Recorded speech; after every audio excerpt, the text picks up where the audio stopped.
اسے لئے میاں محمد بخش فرمان دینے کہ میں سنیا لوکا بینوں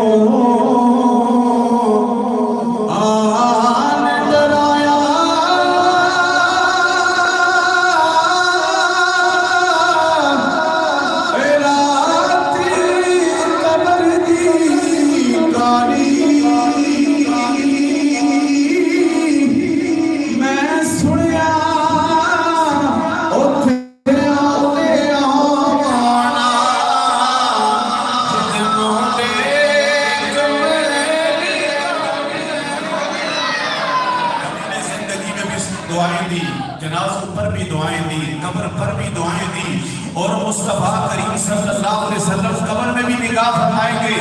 جب حشر کا دن ہوگا،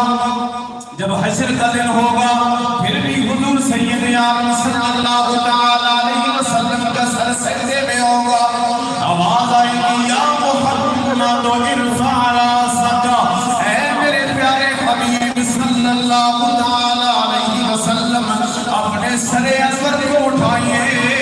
وَاشْفَعْتُ شَفْفَعْ، دنیا میں بھی ان کے لیے مانگتے تھے، جنازوں پر بھی ان کے لیے مانگتے رہے، قبروں پر بھی جا کر ان کے لیے مانگتے رہے، قبر کے اندر بھی ان پر نگاہ کرم فرماتے رہے۔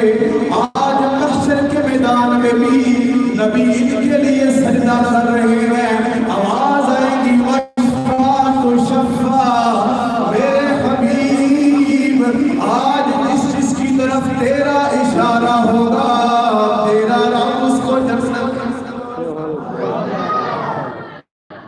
جنت عطا فرماتا چلا جائے گا۔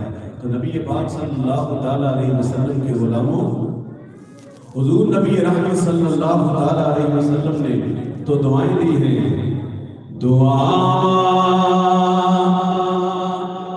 دے دیا سب یاد کے مصطفیٰ دیے،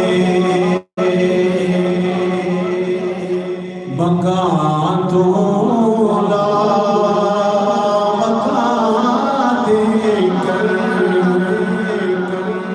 حکومت مصطفیٰ دیے،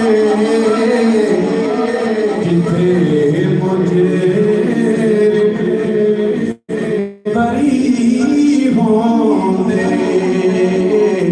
عدالت مصطفیٰ دیے،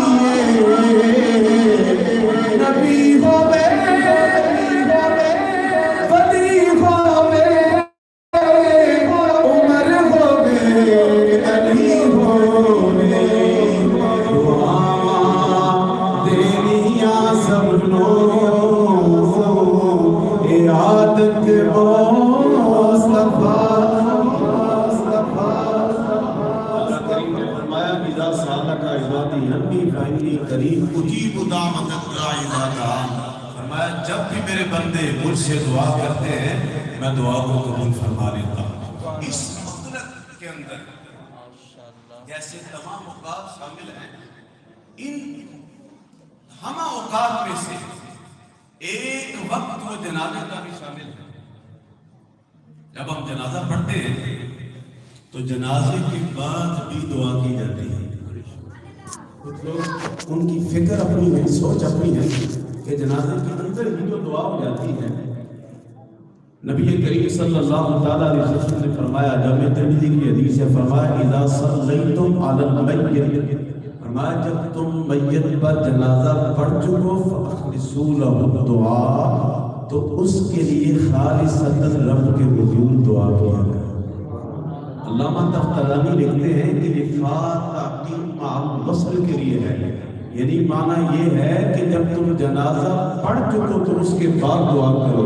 جب اللہ نے فرما دیا اذا دعان، جب بھی مانگے تو میں دیتا ہوں، تو جنازے سے پہلے مانگ لے تب بھی اللہ بخشش فرما دیتا ہے، جنازے کے بعد بھی مانگے تب بھی اللہ بخشش فرما دیتا ہے۔ اللہ کریم کی بارگاہ میں دعا ہے کہ رب ذوالجلال بھائی اسد عمران ان کی کاروبار میں برکت پیدا فرمائے، اور مظفر اقبال مرحوم رب ذوالجلال